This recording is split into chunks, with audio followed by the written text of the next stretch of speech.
నమస్తే, welcome to NITV Telugu news. ముందుగా headlines.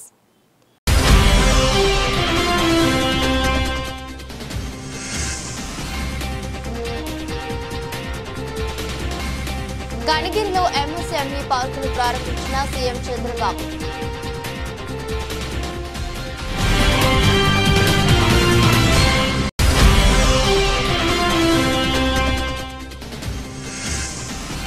TDP కేంద్ర కార్యాలయంలో మంత్రి నారా లోకేష్ 72వ రోజు ప్రజా దర్బార్.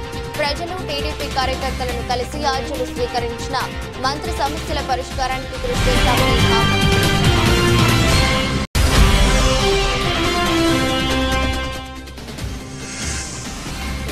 స్మార్ట్ మీటర్ల విషయంలో కూటమి ప్రభుత్వం ప్రజలను మోసం చేస్తుందని సిపిఎం రాష్ట్ర కార్యదర్శి వర్గ సభ్యులు సిహెచ్ బాబురావు విమర్శ.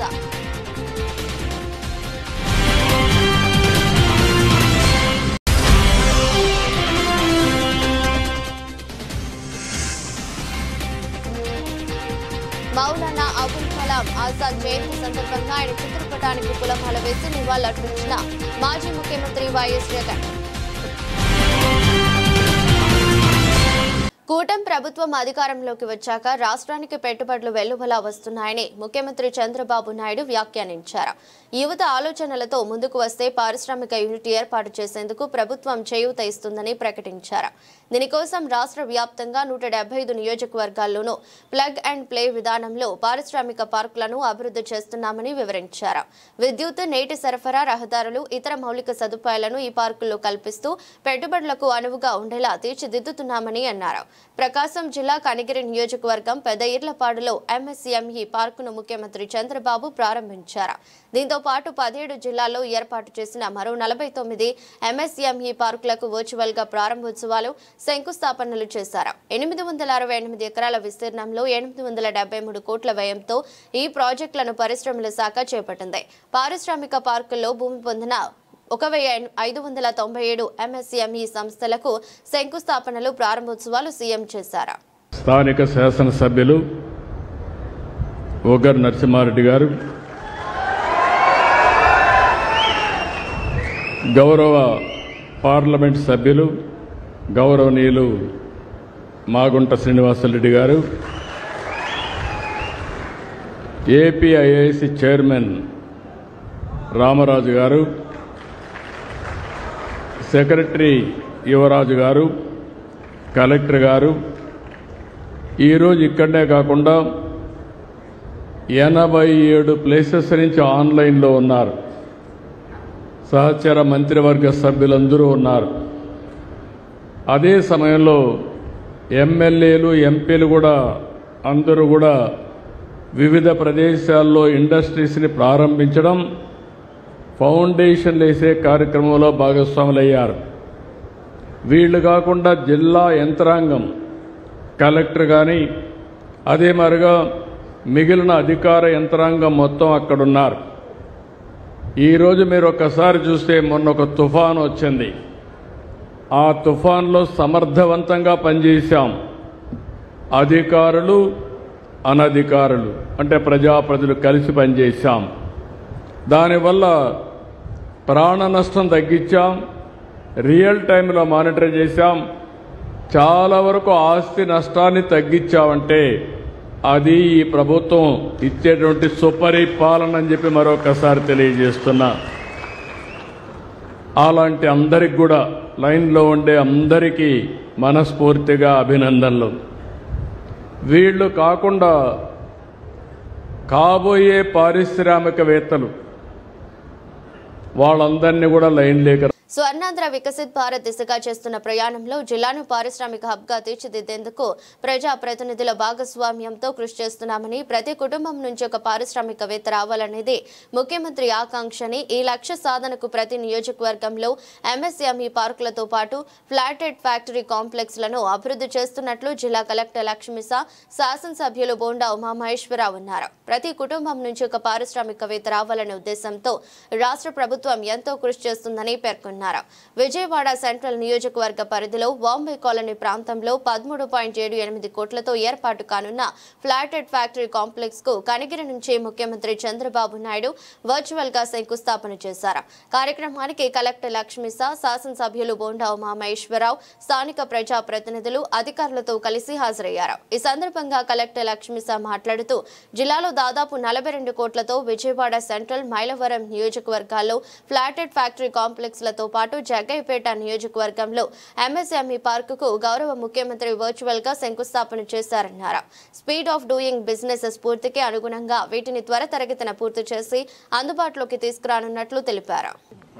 గౌరవ ముఖ్యమంత్రి నారా చంద్రబాబు నాయుడు గారి ఆధ్వర్యంలో రాష్ట్రంలో యువతకి ఉపాధి, అలాగే ప్రతి కుటుంబం నుంచి ఒక పారిశ్రామికవేత్త ఉండాలని ఏదైతే ఈ ప్రభుత్వం టార్గెట్ పెట్టుకుందో ఆ టార్గెట్ని నెరవేర్చే విధంగా ఈరోజు ప్రతి నియోజకవర్గానికి కూడా ఒక ఎంఎస్ఎంఈ ఇండస్ట్రీ సెక్టార్ని, ఇండస్ట్రీ బిల్డింగ్స్ని ఆయన ప్రారంభించటం, అలాగే గతంలో ఇచ్చినటువంటి స్థలాల్లో దాన్ని స్టార్ట్ చేయటం కూడా జరిగింది. ఇవాళ ఎన్టీఆర్ జిల్లా కలెక్టర్ గారు లక్ష్మీషా గారు ఆయన చేసిన చొరవ వల్ల విజయవాడ సెంట్రల్ నియోజకవర్గంలో బాంబే కాలనీలో ఎక్సెల్ ప్లాంట్ యార్డ్లో 5 ఎకరాల స్థలంని ఈరోజు ఎంఎస్ఎంఈ కోసం 13.5 కోట్లు పెట్టి 26,000 స్క్వేర్ ఫీట్తో ఇవాళ ఇక్కడ శంకుస్థాపన చేసాం. ఇప్పుడే గౌరవ కలెక్టర్ గారు, అలాగే కార్పొరేటర్ గారు, నేను అందరం కూడా కలిపి చాలా సంతోషంగా ఉంది. ఏదైతే ప్రభుత్వ లక్ష్యం ప్రతి కుటుంబానికి ఒక పారిశ్రామికవేత్తని తయారు చేయాలని ఈ ప్రభుత్వం లక్ష్యంగా పెట్టుకుందో దాన్ని నెరవేర్చే విధంగా ముందుకెళ్తా ఉన్నాం. ఈ పారిశ్రామిక వాడిని 6 నెలల్లో పూర్తి చేస్తాం. తర్వాత ఈ నియోజకవర్గంలో మా మహిళా సోదరీమణులకి, డ్వాక్రా గ్రూపులకి వాళ్ళకే ఫస్ట్ ప్రయారిటీ ఇచ్చి వాళ్ళు ఉత్పత్తి చేసే పికిల్స్ కానీ, అలాగే రెడీమేడ్ గార్మెంట్స్ కానీ, బొమ్మలు కానీ, ప్లాస్టిక్ సామాను కానీ ఏం తయారు చేసుకుంటారో ఫస్ట్ ప్రయారిటీ వాళ్ళకి ఇచ్చి వాళ్ళకి వ్యాపారానికి, ఇండస్ట్రీకి సరిపడా నిధులు కూడా బ్యాంకు లింకప్, బ్యాంకు లోన్లు, సబ్సిడీ రుణాలు, ఇంట్రెస్ట్ ఫ్రీ రుణాలు కూడా ఇప్పించి వాళ్ళకి అన్ని రకాలుగా ప్రభుత్వ పరంగా అండగా ఉంటాం. దీన్ని పెద్ద ఉద్యమ స్ఫూర్తితో ముందుకు తీసుకెళ్ళడానికి అందరం కూడా కలిసి పనిచేస్తాం. అటు కలెక్టర్ గారు, అధికారులు, కమిషనర్ గారు, మేము అందరం కూడా ఒకే మాట మీద ప్రజల కోసం పనిచేస్తూ ఉన్నాం. ముఖ్యమంత్రి గారి ఆదేశాల మేరకు దీన్ని సక్సెస్ చేస్తామని తెలియజేసుకుంటాం.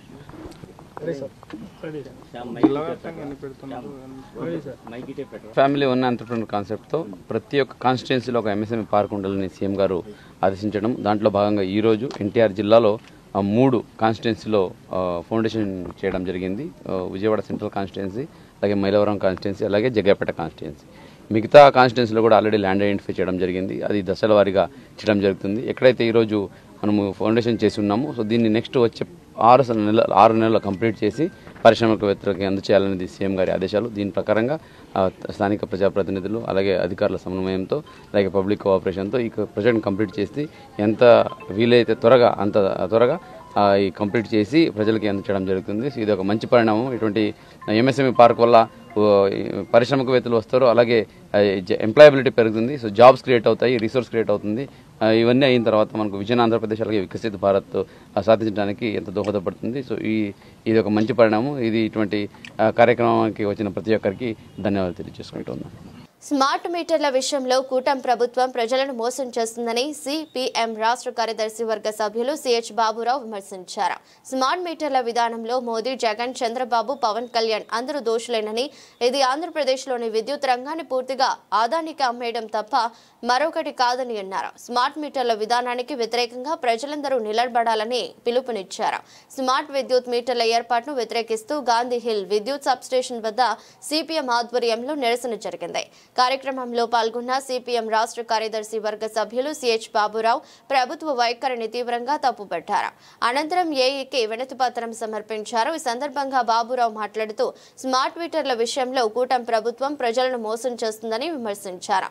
ఇళ్లకు స్మార్ట్ మీటర్లు పెట్టమని మంత్రి స్వయంగా ప్రకటన చేసినప్పటికీ ఇప్పుడు దొంగచాటుగా ప్రజల కళ్లు కప్పి మీటర్లు పాడైపోయాయని సాకు చెప్పి మార్పులు చేస్తున్నారని ఆరోపించారు. అదాని కంపెనీతో కుమ్మక్కై అధికారులకు ఆదేశాలు ఇచ్చి ఇచ్చి ప్రజలను వంచే పనిలో ప్రభుత్వం ఉందని ధ్వజమెత్తారు. మీటర్ల విషయంలో కూటమి ప్రభుత్వం మాట తప్పింది, మోసం చేస్తూ ఉంది.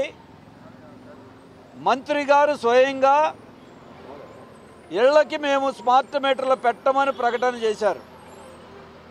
కానీ ఇవాళ దొంగచాటుగా ప్రజల కళ్ళు గప్పి మీటర్లు పాడైపోయాయని చెప్పి మోసం చేస్తూ ఉన్నారు, దగా చేస్తూ ఉన్నారు.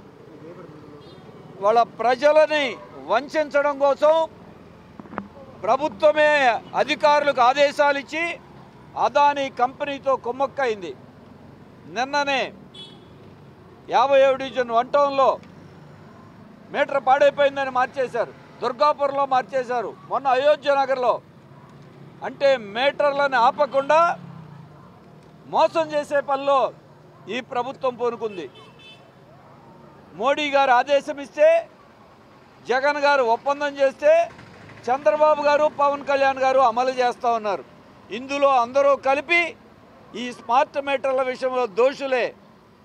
అదానీకి విద్యుత్ రంగాన్ని, ఆంధ్రప్రదేశ్ని అమ్మేయటం తప్ప ఇంకోటి కాదు. ఇది స్మార్ట్ మీటర్ అంటే నిన్నటిదాకా ప్రీపెయిడ్ విధానం లేదన్నారు. ఇప్పుడు ఫోన్లో లాగా ముందే బ్యాలెన్స్ చేయించుకోవాలని షాపులకి, ఆఫీసులకి ప్రీపెయిడ్ విధానం కూడా బిగిన్ చేస్తున్నారు. ముందు విద్యుత్ ఉద్యోగుల ఇళ్లకనే ప్రారంభిస్తున్నారు. అంటే నెమ్మదిగా ప్రజల కళ్ళు కప్పి దీన్ని స్మార్ట్ మీటర్లు ప్రీపెయిడ్ విధానాన్ని అమలు చేస్తూ ఉన్నారు. అంతేకాదు పగలొక రేటు, రాత్రి ఒక రేటు నిర్ణయించే పద్ధతి. స్మార్ట్ మీటర్కి అయ్యే ఖర్చు 9,000 రూపాయలు వినియోగదారుల నుండే దశల వారీగా 93 నెలలు వసూలు చేయటం. ఇదంతా నెమ్మదిగా విద్యుత్ కరెంటు మొత్తాన్ని అదానీకి కట్టబెట్టేయడమే. గవర్నమెంట్లో ఉంటే అడగగలుగుతాం, అదానీకి అప్పచెప్పేస్తే ఇవాళకే విద్యుత్ ఛార్జీలు పెరిగిపోయినాయి. చంద్రబాబు నాయుడు గారు కరెంటు ఛార్జీలు తగ్గిస్తున్నాం 13 పైసలని నమ్మించారు. ముందుగానే ట్రూ అప్ ఛార్జీల పేరుతో ఏనాడో వాడుకున్నానికి వసూలు చేసి దాంట్లోంచి 13 పైసలు తగ్గించడం ఇదొక దగా. ఇప్పుడు స్మార్ట్ మీటర్లు ఆపేమని చెప్పి మళ్ళీ గుట్టు చప్పుడు కాకుండా బిగిస్తూ ఉన్నారు. అందుకే కొత్తగా మీటర్ పాడైన, కొత్తగా కనెక్షన్లు తీసుకున్న స్మార్ట్ మీటర్ కాకుండా సాధారణ మీటరే పెట్టాలి, సాధారణ మీటర్లు లేవని చెప్పి తప్పుకుంటా ఉన్నారు. అంటే ఇది మోసపూరితం తప్ప ఇంకోటి కాదు. స్మార్ట్ మీటర్లకు వ్యతిరేకంగా ప్రభుత్వం వెనక్కి తగ్గినట్టు కనపడతా ఉంది. కానీ ఇంకొక వైపున దొంగచాటుగా మాత్రం అదానీకి అమ్ముడుపోయారు. అందుకే వాళ్ళ ఈ విధానానికి వ్యతిరేకంగా ఎక్కడికక్కడ ప్రజలందరూ ఈ అదానీని, స్మార్ట్ మీటర్లని, కూటమి ప్రభుత్వ విధానాల్ని వ్యతిరేకిస్తూ నిలబడాలి. లేకపోతే రాబోయే కాలంలో ఇప్పటికే కరెంటు భారం మొయలేకపోతా ఉన్నాం, రేపు కరెంటు మరింత భారంగా మారేటువంటి ప్రమాదం ఉంది. కాబట్టి దీని మీద రాష్ట్ర వ్యాప్తంగా ఆందోళన కొనసాగిస్తామని హెచ్చరిస్తున్నాం.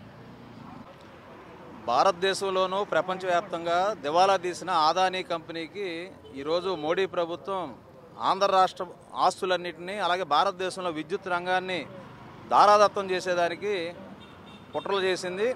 ఈ కుట్రలకి ఇక్కడ ఉన్నటువంటి కూటమి ప్రభుత్వం వంతపాడుతూ స్మార్ట్ మీటర్లని బలవంతంగా బిగిస్తున్నారు.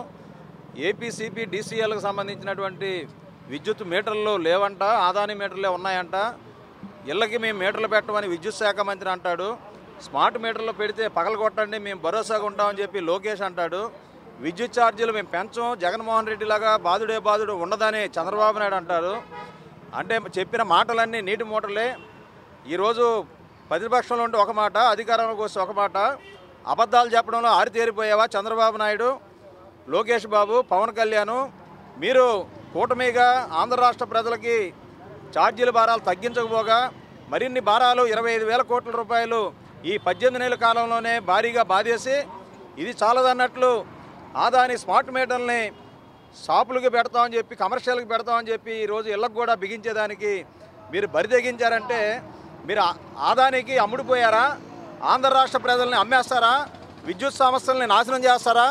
ఆంధ్ర రాష్ట్ర ప్రజల యొక్క కష్టాన్ని అదానీ లాభాల కోసం దోచిపెడతారా? ఈరోజు ఈ విద్యుత్ భారాలకు వ్యతిరేకంగా, స్మార్ట్ మీటర్లకు వ్యతిరేకంగా గతంలో చంద్రబాబు నాయుడు 10 ఏళ్ల పాటు నువ్వు పీఠాలు దూరం అయ్యావు, మరలా అదే పరిస్థితికి రాబోతుంది. ఆంధ్ర రాష్ట్ర ప్రజలు అమాయకులు కాదు. ఆదానికి ఆంధ్ర రాష్ట్రంలో ఉన్న విద్యుత్ రంగం అప్పచెప్పడానికి సిద్ధంగా లేరని సందర్భంగా హెచ్చరిస్తూ పెట్టినటువంటి ఆదాని స్మార్ట్ మీటర్లు ఇళ్ళగబెట్టిన వాటిని వెంటనే రద్దు చేయాలి, తీయాలి. అలాగే కొత్తగా మీటర్లకి అప్లై చేసిన వాళ్ళకి మరి ఎలక్ట్రిసిటీ డిపార్ట్మెంట్ మీటర్లను ఏర్పాటు చేయాలి. కాలిపోయిన మీటర్లు కానీ పాడైపోయిన మీటర్ల స్థానంలో మరి డిపార్ట్మెంట్ మీటర్లు పెట్టాలి. ఆదాని మీటర్లను ఎట్టి పరిస్థితుల్లో అంగీకరించే సమస్య లేదు. ప్రజలారా, మీరు ఎక్కడైనా సరే ఆదాని మీటర్లు మీ ఇళ్ళకి తీసుకొస్తే తిప్పి కొట్టండి, వెనక్కి కొట్టండి. మీకు అండగా సిపిఎం ఉంటుందని సందర్భంగా తెలియజేస్తున్నాం. భారతరత్న మౌలానా అబ్దుల్ కలాం జయంతి సందర్భంగా వైఎస్ఆర్సీపీ కేంద్ర కార్యాలయంలో ఆయన చిత్రపటానికి పూలమాల వేసి నివాళులర్పించిన మాజీ ముఖ్యమంత్రి వైఎస్ఆర్సీపీ అధినేత వైఎస్ జగన్. కార్యక్రమంలో పాల్గొన్న YSRCP minority cell president Khader Basha, working president MA Hafeez Khan, ఎమ్మెల్సీలు రుహుల్లా, లేలా అప్పిరెడ్డి, వైఎస్ఆర్సీపీ నాయకులు నూరి ఫాతిమా, షేక్ ఆసిఫ్, మహబూబ్ షేక్ పాల్గొన్నారు. తెలుగుదేశం పార్టీ కేంద్ర కార్యాలయంలో విద్యా ఐటీ శాఖల మంత్రి నారా లోకేష్ 72వ రోజు ప్రజా దర్బార్ నిర్వహించారు. మంత్రి నారా లోకేష్ ను స్వయంగా కలుసుకునేందుకు రాష్ట్ర వ్యాప్తంగా ప్రజలు, తెలుగుదేశం పార్టీ నాయకులు, కార్యకర్తలు తరలివచ్చారు. ప్రతి ఒక్కరిని ఆప్యాయంగా పలకరించిన మంత్రి లోకేష్ వారు ఎదుర్కొంటున్న సమస్యలపై విజ్ఞప్తులు స్వీకరించారు. పలు సమస్యల పరిష్కారం కోసం అప్పటికప్పుడే సిబ్బందికి ఆదేశాలు జారీ చేశారు. సాధ్యమైనంత త్వరగా అర్జీలు పరిష్కరించి అండగా నిలుస్తామని మంత్రి లోకేష్ భరోసా ఇచ్చారు. అనారోగ్యంతో బాధపడుతున్న తాను ఓ ప్రైవేట్ ఆసుపత్రిలో చికిత్స పొందానని, ఎలాంటి ఆధారం లేని తనకు ముఖ్యమంత్రి సహాయ నిధి కింద ఆర్థిక సాయం అందించి ఆదుకోవాలని విజయవాడ జక్కంపూడికి చెందిన అన్ని వసుంధర మంత్రి నారా లోకేష్ ను కలిసి విజ్ఞప్తి చేశారు. పరిశీలించి తగిన చర్యలు తీసుకుంటామని మంత్రి హామీ ఇచ్చారు.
మౌలానా అబ్దుల్ కలాం ఆజాద్ జయంతి సందర్భంగా ఆయన చిత్రపటానికి పూలమాల వేసి నివాళులర్పించిన ముఖ్యమంత్రి చంద్రబాబు నాయుడు.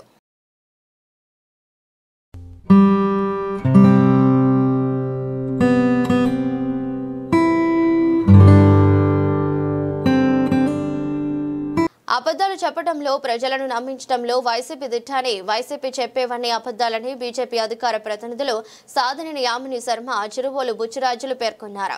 పీపీపీ అంటే పబ్లిక్ ప్రైవేట్ పార్ట్నర్షిప్ అని, ప్రభుత్వం ఆధీనంలోనే భూములు, అధికారాలు ఉంటాయని వెల్లడించారు. ప్రజలు వైసీపీ చెప్పే అబద్ధాలు నమ్మవద్దని విజ్ఞప్తి చేశారు. బీజేపీ రాష్ట్ర కార్యాలయంలో మంగళవారం మీడియా సమావేశం జరిగింది. కార్యక్రమంలో రాష్ట్ర అధికార ప్రతినిధులు సాధనేని యామిని శర్మ, చిన్నవోలు బుచ్చిరాజు పాల్గొని మాట్లాడుతూ వైసీపీ ప్రజలకు అబద్ధాలు చెప్పి నమ్మించాలని ప్రయత్నం చేస్తుందన్నారు. పీపీపీ విధానంపై వైసీపీ అబద్ధాలు ప్రచారం చేస్తుందన్నారు. పీపీపీ అంటే ప్రైవేటీకరణని మాత్రమే వైసీపీ వారికి తెలుసని, పీపీపీ అంటే ప్రైవేట్ పబ్లిక్ పార్ట్నర్షిప్ అన్న విషయం వారికి తెలిసిన ప్రజలకు అబద్ధాలు చెప్తున్నారన్నారు. గతంలో వైసీపీ ప్రభుత్వంలో కేంద్రం ఇచ్చిన నిధులను కూడా జగన్ బొమ్మ వేసుకుని ప్రచారం చేసుకున్నారన్నారు. పీపీపీ విధానంలో భూములు, అధికారాలు అన్ని ప్రభుత్వ ఆధీనంలోనే ఉంటాయన్నారు. జగన్మోహన్ రెడ్డికి అన్ని తెలుసని, ప్రజలను తప్పుదో పట్టించడానికి డ్రామాలాడుతున్నారన్నారు. 14-15 తేదీలలో బిజినెస్ సమ్మిట్ విశాఖలో జరుగుతుందని, పెట్టుబడులు అధికంగా రాష్ట్రానికి వస్తాయన్నారు. డెవల్యూషన్ రూపంలో మళ్ళీ లక్షల కోట్ల రూపాయలు రాష్ట్రానికి ఇస్తోంది. ఇదే కాకుండా మనకి ఇప్పుడు పెట్టుబడులు చూస్తున్నాం. రేపు 14-15 విశాఖలో బిజినెస్ సమ్మిట్ జరుగుతుంది. ఇప్పటికే 10 లక్షల కోట్ల పైగా వచ్చాయి. గూగుల్ వచ్చింది, ఇవన్నీ వచ్చాయి. ఆ గూగుల్ అంటే మళ్ళీ నేనే తెచ్చానని అంటాడు.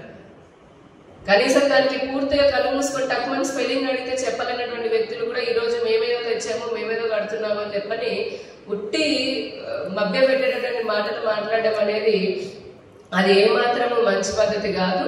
మేము మళ్ళీ మీడియా పరంగా స్పష్టంగా ప్రజలకి తెలియచెప్తుంది ఒకటే, పీపీపీ ప్రైవేట్ పబ్లిక్ పార్టిసిపేషన్ అని అంటే ప్రైవేటీకరణ కాదు. ప్రభుత్వము అలాగే ప్రజలు ప్రైవేట్ పార్టిసిపేషన్ తో వాళ్ళు నిర్మాణం చేసి నిర్వహణ చేసి మనకిస్తే ప్రభుత్వము దాంట్లో కూడా భాగస్వామ్యం అయ్యి దీన్ని రన్ చేస్తుంది. కొన్ని సంవత్సరాల తర్వాత దాన్ని మళ్ళీ ప్రభుత్వానికి అప్పచెప్తుంది. రెండోది అతి ముఖ్యమైన పాయింట్, ప్రజలకి, పేద ప్రజలకి లేదా పేద విద్యార్థులకి అందేటటువంటి వైద్యం కానీ, లభించేటటువంటి విద్యలో కానీ, వైద్య విద్యలో ఎటువంటి ఇబ్బందులు ఉండవు. ఇంకా ₹1,00,00,000 ఫీజు అనేది మళ్ళీ ఒక అబద్ధం చెప్తున్నారు. అటువంటి అబద్ధాలు, అసత్యాలు నమ్మకూడదని చెప్పని మేము ప్రజలకి మీడియా ద్వారా తెలియజేస్తూ ఉన్నాము.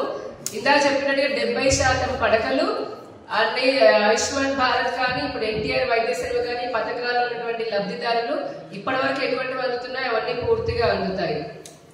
ఇంకా ఇప్పటికైనా సరే ఈ వైఎస్ఆర్సీపీ నాయకులు తమ పిచ్చి ప్రేలాపనలు లేదా దొంగ అసత్యపు అబద్ధపు మాటలు, కళ్ళబొల్లి మోసపు మాటలతో ఈ రాష్ట్ర ప్రజలని ఇంకా మభ్య పెట్టాలని చేసేటటువంటి ప్రయత్నాన్ని భారతీయ జనతా పార్టీ తీవ్రంగా ఖండిస్తున్నాము. ప్రజలారా తస్మాత్ జాగ్రత్త. ఇప్పుడు భారతీయ జనతా పార్టీ రాష్ట్ర అధికార ప్రతినిధి బుచ్చిరాజు గారు మాట్లాడతారు. మేమందరం కూడా అధికార ప్రతినిధులం. వైఎస్ఆర్సీపీ ఏదైతే మెడికల్ కాలేజీల్ని మేము ప్రారంభించామని చెప్తుందో ఆ కాలేజీలన్నిటికీ మేమందరం వ్యక్తిగతంగా వెళ్ళడం జరిగింది. నేను కూడా మచిలీపట్నం కాలేజీకి వెళ్ళి ఆ డీన్తోనూ అక్కడ ఉన్న సూపరింటెండెంట్ వాళ్ళతో మాట్లాడడం జరిగింది.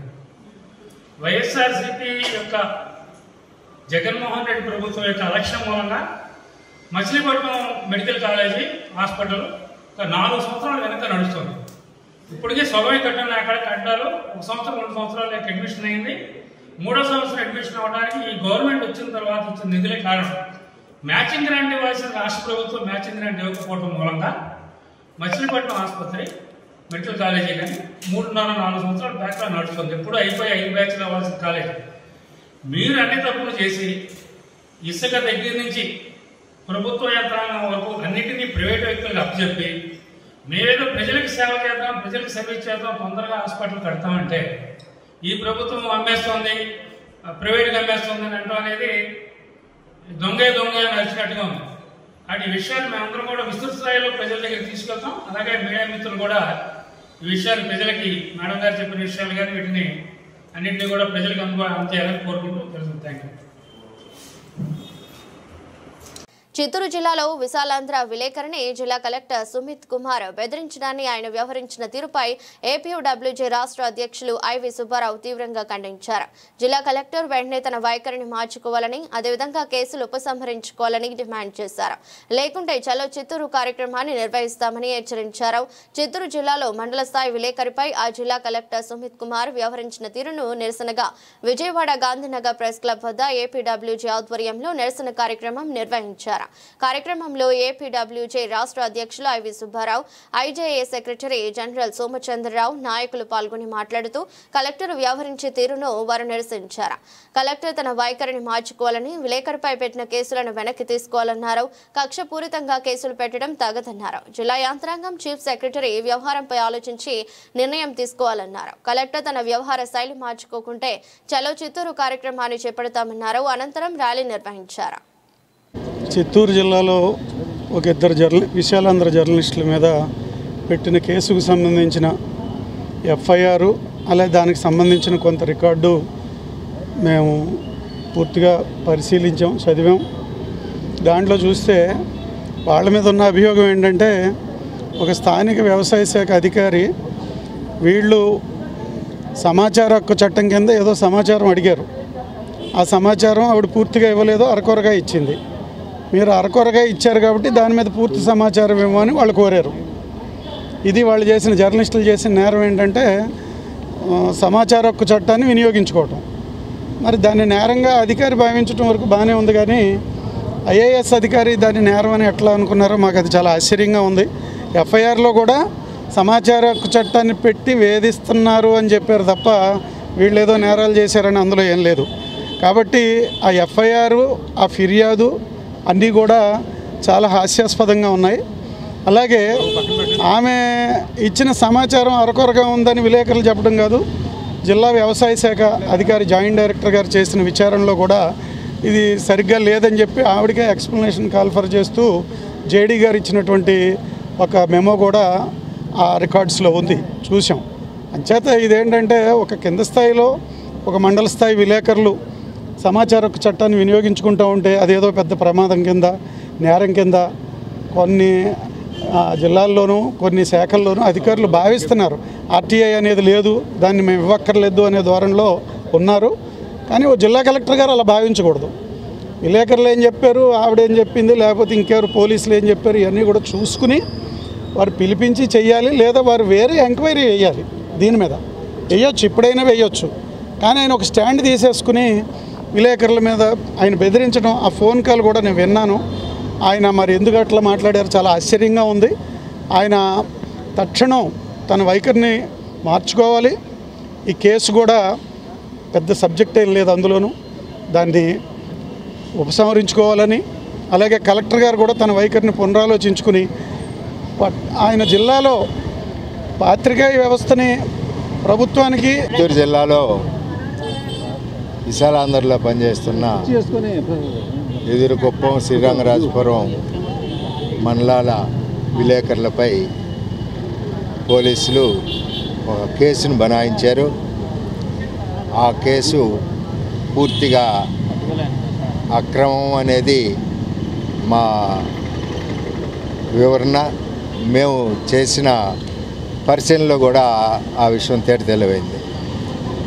ఆ కేసు పూర్వపరాల నేపథ్యంలో చిత్తూరు జిల్లా కలెక్టరు సుమిత్ కుమార్ గారు జర్నలిస్టుల మీద చాలా పౌరుషంగా, అసభ్యకరంగా, బెదిరింపు దూరంలో వ్యాఖ్యానాలు చేశారు. ఆ కేసు నమోదుని, అలాగే కలెక్టర్ గారి వ్యాఖ్యానాలని జర్నలిస్ట్ యూనియన్లు తీవ్రంగా ఖండిస్తున్నాయి. Andhra Pradesh working journalist union APUWJ, Indian journalist union, అలాగే ఏపీ ఎలక్ట్రానిక్ మీడియా అసోసియేషన్, అలాగే చిన్న పత్రికల సంఘం, అలాగే ఫోటో జర్నలిస్టుల అసోసియేషన్ అందరం కూడా ఈ పూర్వపరాలను పరిశీలించిన తర్వాత ఎదురుకుప్పం, శ్రీరంగరాజపురం జర్నలిస్టులపై పోలీసులు నమోదు చేసిన కేసుని తక్షణం ఉపసంహరించుకోవాలని డిమాండ్ చేస్తున్నాం. అలాగే ఒక ఐఏఎస్ అధికారిగా ఉండి ఓర్పుగా, నేర్పుగా, సమన్వయంతో పనిచేయాల్సిన బాధ్యతల్లో ఉండి ఎవరో ఒక అధికారి వచ్చి జర్నలిస్టుల మీద కంప్లైంట్ చేయగానే, లేదా ఒక ఎమ్మెల్యే వచ్చి ఒక అక్కస్తోటి జర్నలిస్టుల మీద కంప్లైంట్ చేయగానే ఆ జర్నలిస్టులని బెదిరిస్తూ ఫోన్ చేసి ఫోన్లో తీసుకొని నీ ఎంత చూస్తా అని బెదిరిస్తూ మాట్లాడటం సమంజసం కాదు. అంతేగాక ప్రభుత్వం కల్పించిన ఆ పిల్లల బెనిఫిట్స్ని, వాళ్ళ పిల్లలు చదువుకుంటున్న బెనిఫిట్స్ని కూడా రద్దు చేస్తాను, నీ పిల్లల సంగతి కూడా చూస్తాను అంటూ కలెక్టర్ మాట్లాడటం ఏమాత్రం సమంజసం కాదు. ఇండియన్ అడ్మినిస్ట్రేటివ్ సర్వీసులో ఉన్న ఒక అధికారి చేసిన ఈ తప్పుని యావత్ ప్రజాస్వామికవాదులు, పత్రికా స్వేచ్ఛను కోరుకునేవారు, యావత్ అధికార యంత్రాంగం కూడా ఖండించాల్సిందిగా మేము కోరుతున్నాం. కలెక్టరు తన వ్యాఖ్యలను తక్షణం వెనక్కి తీసుకోవాలని మేము డిమాండ్ చేస్తున్నాం. జర్నలిస్టుల మీద పెట్టిన కేసుల్ని రద్దు చేయాలని కూడా కోరుతున్నాం. ఈ విషయం వార్తలు ముగించే ముందు మరోసారి హెడ్లైన్స్.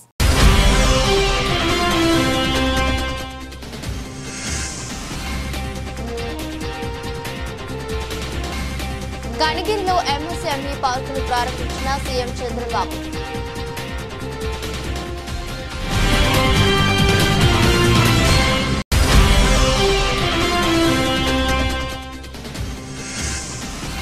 టీడీపీ కేంద్ర కార్యాలయంలో మంత్రి నారా లోకేష్ 72వ రోజు ప్రజా దర్బార్.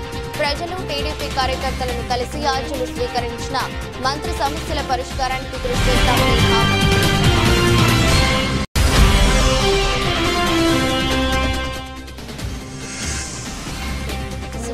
మైనర్ల విషయంలో కూటమి ప్రభుత్వం ప్రజలను మోసం చేస్తుందని సిపిఎం రాష్ట్ర కార్యదర్శి వర్గ సభ్యులు సిహెచ్ బాబురావు విమర్శ.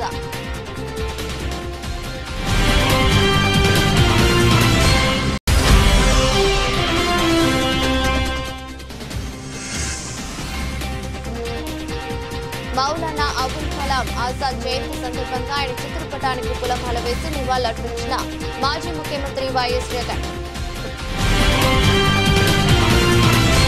ఇది రోజు బులెటిన్. మరో బులెటిన్లో మళ్ళీ కలుద్దాం. అంతవరకు సెలవు. నమస్కారం.